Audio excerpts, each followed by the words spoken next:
close. LeBron James got off to a scorching start in Game 2 to help the Cavaliers beat the Pacers, but he insists he wasn't trying to be overly assertive.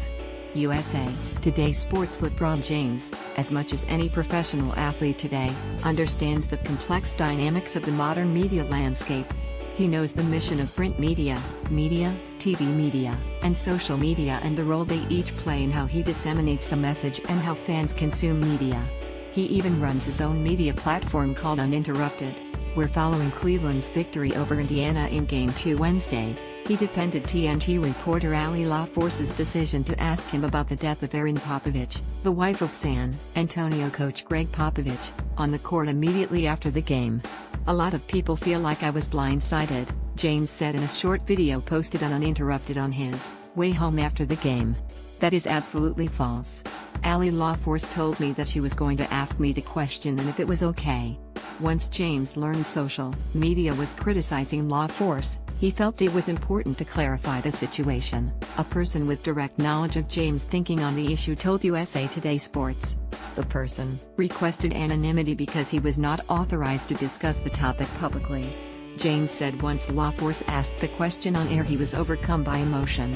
While never having been on the same NBA team, James and Popovich have deep admiration for each other.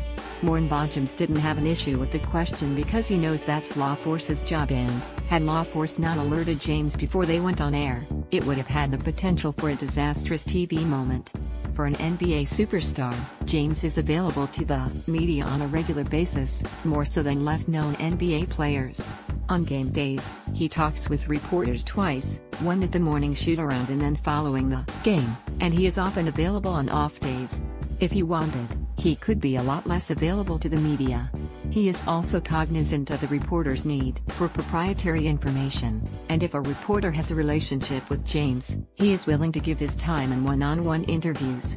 This has happened routinely over the years with reporters, myself included.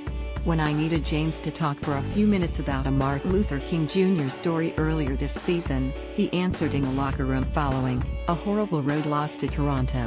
I've seen him do this with other reporters, whether it's a local reporter or a national reporter. If ESPN's Doris Burke is in town to call a Cavs game on TV, James will spend a few minutes with her. If Jason Lloyd of Cleveland's The Athletic site needs a few one-on-one minutes, James is available. Same for Cleveland.com's Joe Vardon and ESPN's Dave McMenamin or Bleacher Report's Howard Beck. He respects sports journalism and its role in telling his story. When James uses Uninterrupted, it's to enhance his story, not circumvent traditional news outlets. He also understands the power of his own platforms, on Twitter, Instagram and Uninterrupted. Go back 6 years to 2012, shortly after Trayvon Martin was shot and killed in Sanford, Florida. James and his then Miami Heat teammates posed for a photo wearing hoodies. James posted the photo on Twitter with the words #WeAreTrayvonMartin, #hoodies, #stereotyped, #WeWantJustice. James has criticized President Trump, writing on Twitter, "You bum." At Stephen Curry 30 already said he ain't going. So therefore ain't no invite. Going to the White House was a great honor until you showed up. It was a response to Trump saying he rescinded his invite to the champion Golden State Warriors for a visit. The message, once again, was pointed. Wednesday night was a perfect example of James utilizing all forms of media.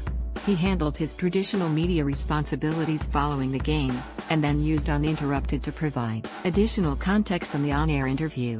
During the playoffs, James is usually on a self-imposed social media hiatus, but in this instance, he knows his message is more valuable than silence.